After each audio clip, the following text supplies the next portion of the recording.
Hi everyone. Today's session we are going to see Unit 6 Optics Multiple Choice Questions. An air bubble in glass slab of refractive index 1.5 is 5 cm deep when viewed from one surface and 3 cm deep when viewed from opposite face. Now, what is the thickness of the slab? The solution is relation between the apparent depth and the actual depth is d dash is equal to d divided by n. D dash, it is apparent depth, d actual depth, and n, it is the refractive index. Given the bubble appears to be 5 cm deep when viewed from one face. That is, apparent depth is equal to 5 cm. Here we shall write this to be d1 dash. Given the refractive index is 1.5, we know the relation between actual depth and the apparent depth. After substituting the known values, we substitute here the known values. Instead of d1 dash, it is 5 is equal to d1 divided by 1.5, the refractive index. Therefore, we have d1 is equal to 1.5 into 5, which is 7.5 centimeter. The bubble appears to be 3 centimeter deep when viewed from other face. So we can write here the apparent depth to be 3 centimeter. The same as before, we are going to find the actual depth. d2 dash is equal to d2 divided by n.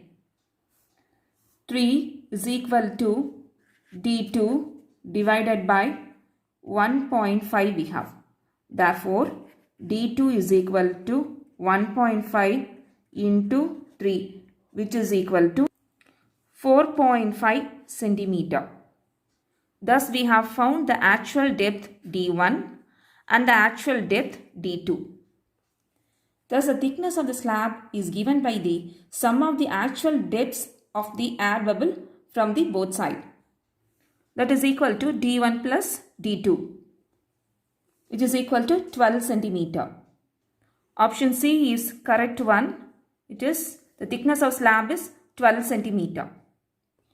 Next one, a ray of light traveling in a transparent medium of refractive index n falls on a surface separating the medium from air at an angle of incidence of 45 degree. The ray can undergo total internal reflection for the following values for which values of n is asked there. What is the refractive index in which that total internal reflection take place is asked. The solution is, for total internal reflection to take place, light must move from a denser medium to rarer medium, and then angle of incidence must be greater than that of the critical angle.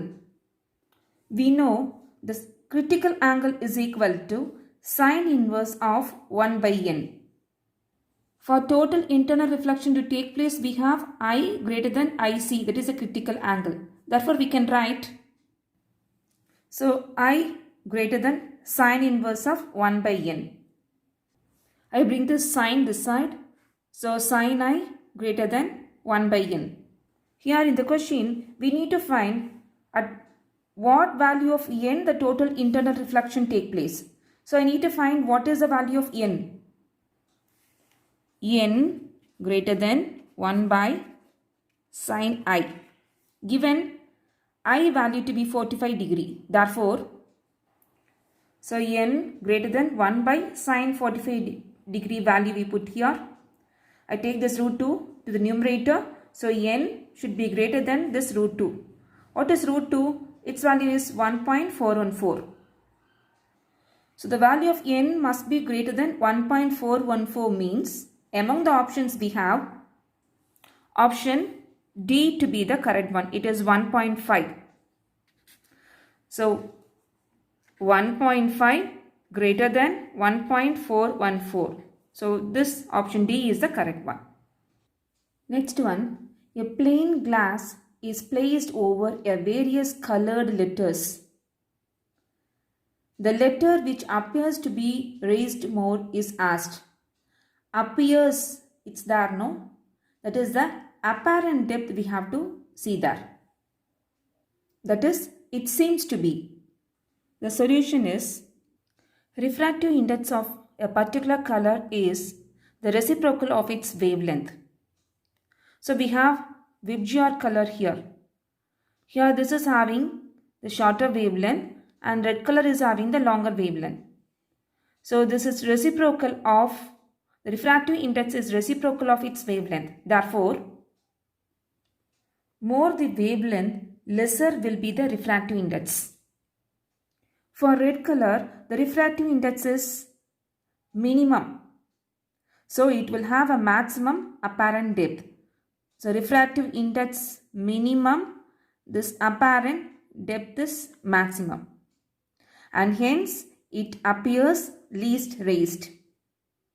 On the other hand, for violet color, the refractive index is maximum and therefore it will be having a minimum apparent depth and hence it appears to be raised more. The letter which appears to be raised more is violet.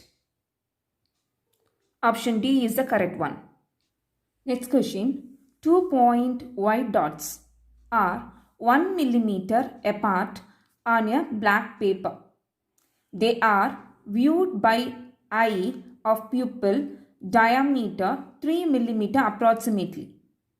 The maximum distance at which these dots can be resolved by the eye is to be found. Given lambda is equal to 500 nanometer. From the question we have the 2 point white dots to be this, which is 1 millimeter, and the pupil's diameter, this is a pupil's diameter of about 3 millimeter approximately. Now the distance, this distance we have to find, the maximum distance at which these dots can be resolved, that distance we have to find. I have taken this portion of that diagram. The solution is y, the distance between that 2 point y dots is equal to 1 millimeter and the diameter is 3 millimeter. Now distance d to be found. So we could write this to be 10 power of minus 3 meter. This is 3 into 10 power of minus 3 meter and 500 into 10 power of minus 9 meter. The resolution limit is 1.22 lambda divided by d. Resolution limit from the diagram is sin theta is equal to y by d. This is to be 1 millimeter. So very small angle will be formed. So we can also write that to be resolution limit is equal to y by d. Therefore, equating those resolution limits, y by d is equal to 1.22 lambda divided by d.